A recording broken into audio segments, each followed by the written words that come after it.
ये चुनाव विचारधारा का चुनाव है।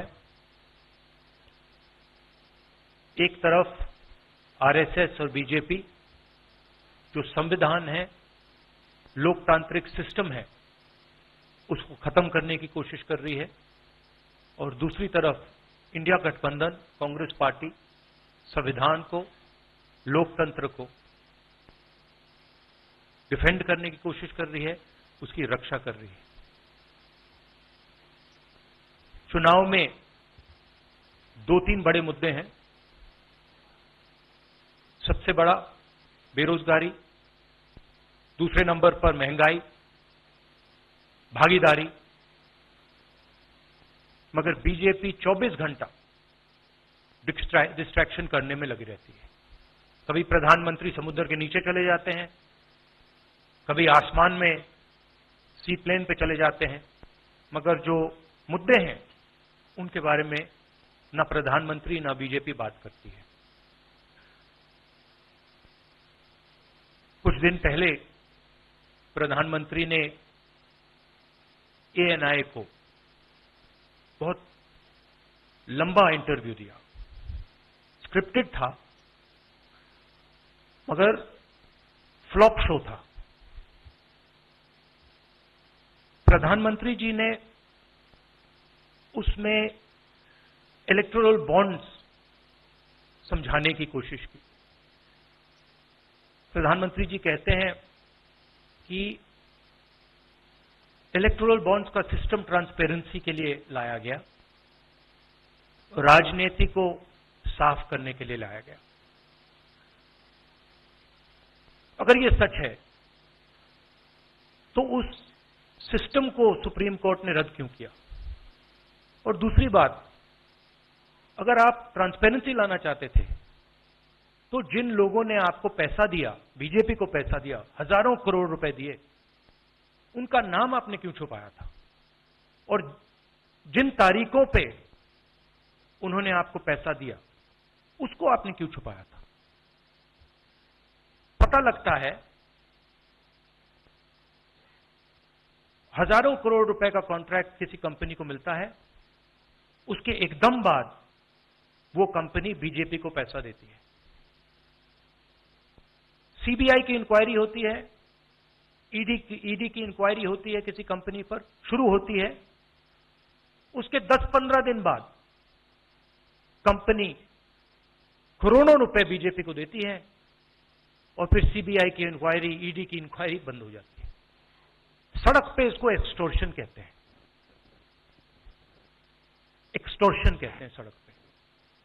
तो ये जो है इलेक्टोरल बॉन्ड्स का जो स्कीम है, ये दुनिया का सबसे बड़ा एक्सटॉर्शन का स्कीम है। हिंदुस्तान के सारे बिजनेसमैन इस बात को समझते हैं, जानते हैं, और प्रधानमंत्री जितनी भी सफाई देना चाहें, कोई फर्क नहीं पड़ने वाला है, क्योंकि पूरा देश जानता है कि प्रधानमंत्री भ्रष्टाचार के चैंपियन है। धन्यवाद। शुक्रिया राहुल जी। अच्छा, एक और बात, आपने जयराम जी आपने कहा कि जो भी आपको क्वेश्चंस पूछने हैं आप पूछेंगे, और ये ओपन एंडेड प्रेस कॉन्फ्रेंस है। बट इसमें एक और बात, मुझे पहले ही 2-3 बीजेपी वाले क्वेश्चंस पता लग जाते हैं, तो वो तो गारंटी पूछे जाएंगे, तो उनके लिए मैं तैयार हूं।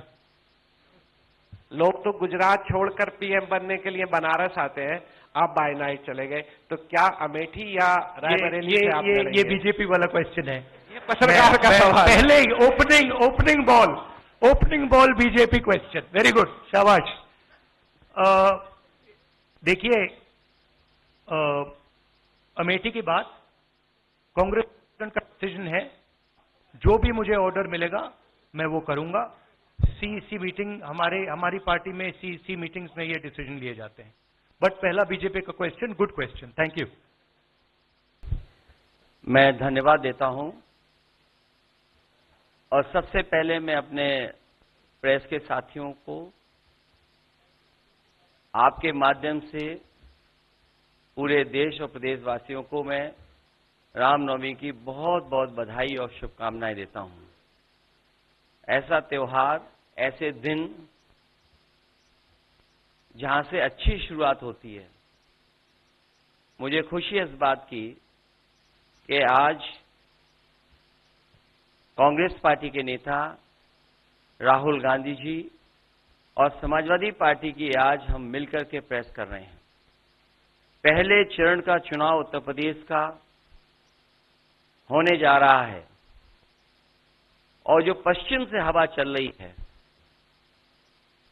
वो पूरे के पूरे उत्तर प्रदेश और देश के माहौल को बदलने जा रही है। आज गाजियाबाद में बैठे हैं। इस बार भारतीय जनता पार्टी को गाजियाबाद से लेकर के गाजीपुर तक इंडिया गठबंधन सफाया करने का काम करेगा। आज किसान दुखी है। तमाम जो वादे किए थे, भारतीय जनता पार्टी की हर बात झूठी निकली। उनके वादे झूठे। न किसान की आय दोगुनी हुई, न नौजवान को नौकरी रोजगार मिला, और जो सपने दिखाए थे विकास के वो भी अधूरे हैं। जो इनका नैतिकता का बुलबुला था वो भी टूट गया। इलेक्टोरल बॉन्ड ने इनका बैंड बजा दिया। भारतीय जनता पार्टी सभी भ्रष्टाचारियों का गोदाम बन गई। न केवल भ्रष्टाचारियों को ले रहे हैं, बल्कि भ्रष्टाचारियों ने जो कमाया है उसको भी अपने साथ रख रहे हैं। जहां उत्तर प्रदेश देश का सबसे बड़ा प्रदेश है, डबल इंजन की सरकार में जो दावा करते रहे डबल इंजन, उनकी होर्डिंग देखिए आप कि अब डबल वहां पर नहीं दिखाई देते हैं, अकेले दिखाई दे रहे हैं। इनके प्रत्याशी होर्डिंग से गायब हैं और चुनाव के बाद होर्डिंग पे जो अकेले हैं वो भी गायब हो जाएंगे और सफाया होने जा रहा है। इनका एक ही नारा है, झूठ बोलने का और लूटने का।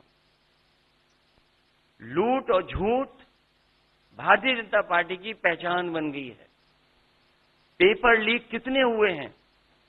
एक दो होते तो ठीक था, लेकिन 10 पेपर लीक हुए। और मैंने कई मौकों पर वो बात बताई कि अगर एक परिवार के हम केवल 3 सदस्यों को मान लें, जिस व्यक्ति ने परीक्षा लिखने की तैयारी की, जो परीक्षा नहीं दे पाया पेपर लीक के कारण, और उसके मां बाप को अगर हम जोड़ लें तो ऐसे 60 लाख नौजवान हैं। 60 लाख नौजवानों का भविष्य अंधकार में डाल दिया। और अगर 60 लाख का गुणा करें हम 3 से, 1 करोड़ 80 लाख, और 1 करोड़ 80 लाख को अगर हम डिवाइड कर दें 80 लोकसभाओं से, तो भारतीय जनता पार्टी का 2,25,000 वोट हर लोकसभा में कम हुआ है। इसलिए एक भी वोट बट ना पाए। जहां हमें मतदान करना है वहीं मतदान के दिन हमें सावधान भी रहना है। अगर हम सावधान रह करके मतदान करेंगे और अपने बूथ की चौकीदारी करेंगे तो भारतीय जनता पार्टी का सफाया होगा। आने वाले चुनाव में, ये देश का चुनाव है, देश की जनता बदलाव चाहती है और बदलाव की हवा पश्चिम से उत्तर प्रदेश से चल रही है। और मुझे पूरा उम्मीद है आने वाले समय में इंडिया गठबंधन और नई सरकार देश में दिखाई देगी। श्रेष्ठ उत्तराखंड पर खबरों से जुड़े रहने के लिए चैनल को सब्सक्राइब करें, बेल आइकन दबाएं और देखते रहें श्रेष्ठ उत्तराखंड।